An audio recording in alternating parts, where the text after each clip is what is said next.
YouTube. It is Monday. We got the motivational minutes. Hopefully y'all had a good weekend. Y'all conquering today as we speak. I didn't get this video up early as I wanted to, but of course, we know y'all kicking it off the right way. So it's gonna get up regardless. Anyhow, man, I had two specific points that I wanted to talk about today. And of course, I got the laptop up. I don't know if y'all can see that, but that way I don't start rambling. But those 2 points, one of them is positive motivation, and the other one is kind of along the lines of outside, how should I say it, outside influence. Let me say it like that. I didn't find a word for it before I put my notes in, but yeah, outside influence and positive motivation. I feel like a lot. Yeah, hold on, let me get these mics in, because I know I'll start whispering in a minute. 1, 2, 3. 1, 2, 3. All right, hopefully y'all can hear me a lot better now. But yeah, man, like I was saying, positive motivation is one of the key points. And I feel like, well, not I feel like, I've been there myself also. We kind of use sometimes negative things, especially people who train hard, lift heavy, or just some people who, sometimes have made their way to the gym because of something negative. I feel like we make that sometimes our avenue to make us go a little harder, or our motivation to make us stay consistent, because we want to make the next person, or not a lot of times with us fellas, we want to make that woman jealous, or, make her realize what she left, and, all the stigma with that or whatever. But I think with negativity, I mean, of course, positive always conquers negative. And I feel like sometimes we overuse that in the gym, or push that so much that we almost use that as a good thing in the gym. And something that I've noticed over time, especially, early on when I was lifting like that, it always ended in some type of tweak, some type of injury. And then for sure, if it didn't end in one or two of those, it was always, I have to reboot my madness. I have to reboot my negative mentality, because after a while, I lose my motivation to continue, what I started, because it's like, okay, I ain't as upset no more. Now what can I do? That was my motivation. What do I have now to make me push and continue the journey that I started? And going back to, again, positive always conquers negative. So I feel like if you can, again, we all go through things. It's life, but at the same time, try not to use the gym as a negative thing. Try not to push it as, okay, this is my why, because it's gonna eventually fade. It's gonna slow you down, and you're gonna lose that momentum that you had from the start. Eventually, it's gonna happen, regardless. Uh, of course, we all got our goals. We all got our whys to what made us go to the gym. But if possible, try to use that energy and that that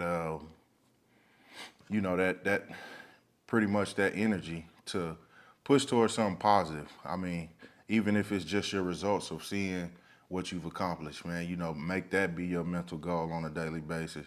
Of course, we all come in there and, we say, if we don't get this rep, my wife gonna die or something crazy, all right, cool, whatever little thing you need to make up in your head to get pushed through. But again, you want to use positive energy in the gym. You want to use good motivation and something positive to help you keep going. Because again, the gym is a slow process. It's not something that happens overnight. So for some of the people who's just getting going, as we all was once upon a time, that's a great way to keep your mindset motivated, because again, your mindset not gonna always be, let's hit it today, I'm ready. And this is with people who've been in the gym 10 years or who've been in the gym 10 days. It's never every day that you feel like going or every day that you see the results or you feel good about the gym. So that was that point. And then the other point was, like I said, the outside influence.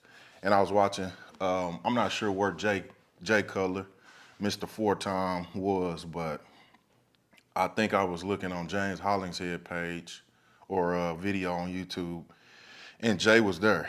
Yeah, it might have been a gym opening or something like that. You know, Jay does, I don't know how many appearances, but he was talking in that gym and he mentioned, how people use social media to kind of navigate how they want to live or how they want to progress or how they want to dress. I mean, we use social media for everything. We find our favorite fitness influencer or our favorite bodybuilder, and we grow up or not grow up, but we grow into eventually lifting like them or dressing like them or the knowledge that they have. We take it to our grave. It's law with us sometimes, and it's cool to use the resources that we have, because I mean that's a big advantage of today now.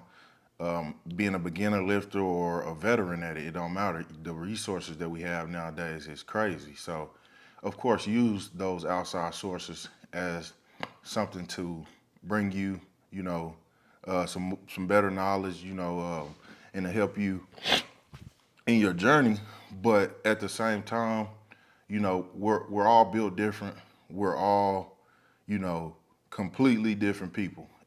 At the end of the day, you got to put that in perspective and understand your journey is no one else's. It's nothing that you can do on a daily basis that they do on a daily basis and get the same results.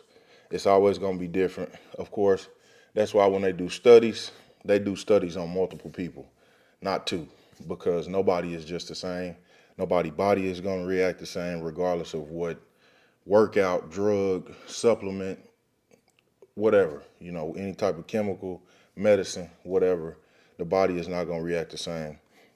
So, just hitting on that point is the reason why I mentioned, because, and, I get a lot of younger people that talk to me. So this is kind of for you guys. Man, we all like the Jays. We all like the Fields. We all like the Larry Wheels. But man, find what works for you. Find what and that's trying out stuff. Definitely. I mean, it's not. Oh, I don't want to be like. I can't be like him, so I'm not gonna do it. It's definitely trying out stuff, but you got to pay attention to your body along that journey. Just because Jay did it and it worked for Jay, don't mean I'm gonna step by step what Jay did. Now, don't get me wrong. If Jay go in the gym on chest day and do all incline, he said that's how his chest got big. Okay, I'm gonna go in the gym and do two inclines and one flat. I'm gonna try it out. I'm gonna figure out if that's something that may work for me.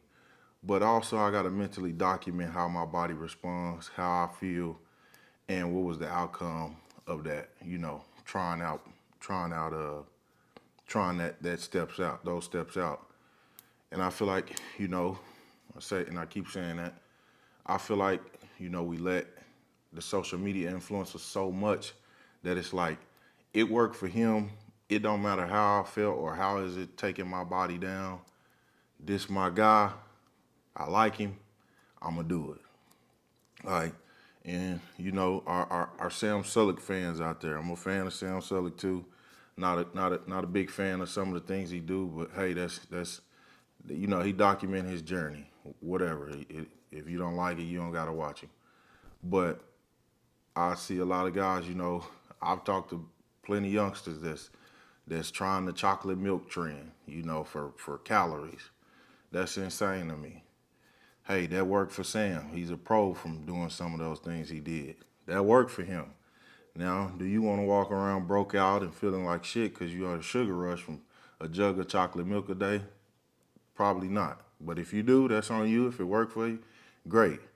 Um, you know, Phil, a big influence of me. That's from the beginning, from Phil, beginning of Phil's career when he was in the magazines. That's how I first seen Phil, out of a magazine. Uh, Phil didn't do no type of like a lot of heavy free weights. I was a great fan of that. Of course, Uncle Ronnie that was the idol right there. I'm not gonna say idol, but that's the idol right there.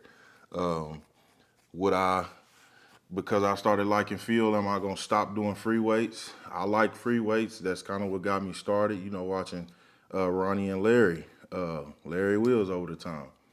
I had to mix a little bit of all of them in there. Phil was a control, how